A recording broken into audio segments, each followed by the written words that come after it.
We're all told to drink more water, right? It's like the number one health tip. But what if I told you that the way you're doing it could actually be dangerous? Today, we're going to dive into something people are calling white jug syndrome and the real hard science behind overhydration.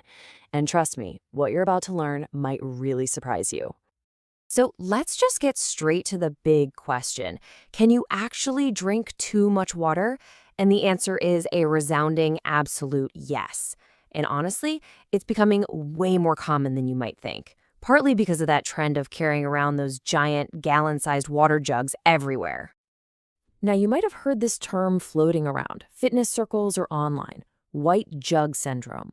It's really important to get this straight. This is not a real medical diagnosis. It's more of a nickname, a catch-all phrase for a specific behavior.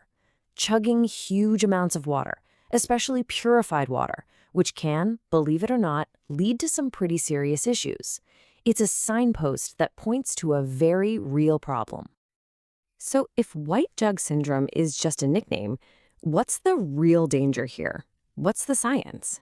Okay, let's peel back that informal label and look at what's actually happening in the body. The real medical condition we need to talk about is called hyponatremia. So what in the world is hyponatremia? Well, the easiest way to think about it is like water intoxication. Yeah, that's a real thing. It's what happens when you drink so much water so fast that you literally dilute the sodium in your blood down to dangerously low levels. The key thing to understand here is that this isn't about not being thirsty. It's about completely overwhelming your body's really delicate fluid and electrolyte balance. Okay, this is where it gets really fascinating. Let's look at what's happening on a microscopic level. On the left, you've got a happy, healthy cell where everything's in balance. But look at the right. When your sodium levels drop from too much water, your body tries to fix it. Water rushes into your cells, causing them to swell up like little water balloons. Now, this is a big problem for all your cells, but it is especially dangerous in your brain. Why? Because your brain is in a fixed box, your skull, and there is literally no extra room for those cells to expand. And that cellular swelling, well, it leads to a really scary progression of symptoms. It can start out with things you might just brush off, like some nausea, a headache, maybe some confusion. But as the condition gets worse, you can get muscle weakness, cramps, and serious fatigue. And in the most severe cases, and this is no joke, it can lead to seizures, a coma, and it can even be fatal. This is exactly why it's so critical to understand what's going on. So, you might be wondering who is most at risk for this.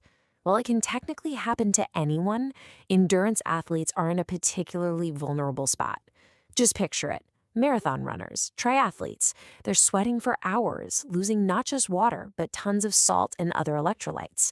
And if they just replace all of that loss with plain, simple water, that's creating a perfect storm for hyponatremia. And this quote right here just nails the core of the issue. When you sweat, you're not just losing H2O, you're losing critical electrolytes, with sodium being a huge one.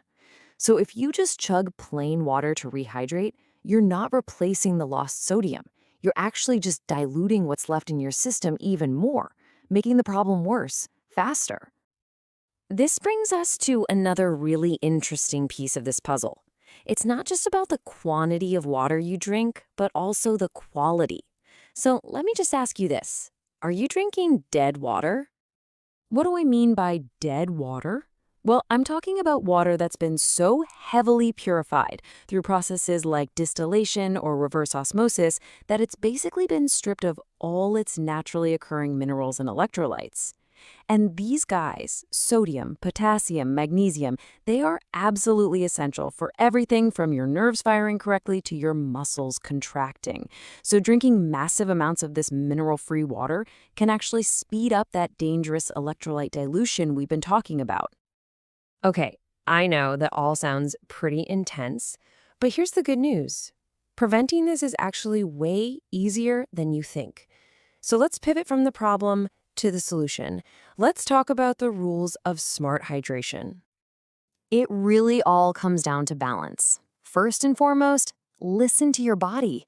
Thirst is an incredible, finely tuned signal. Use it. Second, sip your water throughout the day. Don't just chug a gallon in an hour. Your body can absorb it so much better that way. Also, remember you get electrolytes from a healthy diet. Things like fruits and veggies are packed with them. And hey, if you're doing a really long, intense workout where you're sweating a ton, that's when a sports drink can be a really smart idea to replace everything you've lost. And here is a super simple, practical tool you can literally use every single day. Just look in the toilet. The color of your urine is one of the best and easiest ways to check your hydration level. What you're shooting for is a pale, lemonade-like yellow. If it's totally clear like water, you might actually be drinking too much. And if it's dark yellow, well, you definitely need to drink some more. It's as simple as that. So what is the big takeaway here? The goal isn't to be afraid of water. Water is amazing. The goal is to respect it. True, optimal hydration isn't just about drinking as much as you can. It's about finding that perfect balance between the fluid you take in and the essential electrolytes your body desperately needs to function. So that leaves us with one last question, something for you to think about as you go about your day. Stop asking yourself, am I drinking enough water? And start asking, is the water I'm drinking and the way I'm drinking it truly working for me? Something to think about. Thanks so much for tuning in.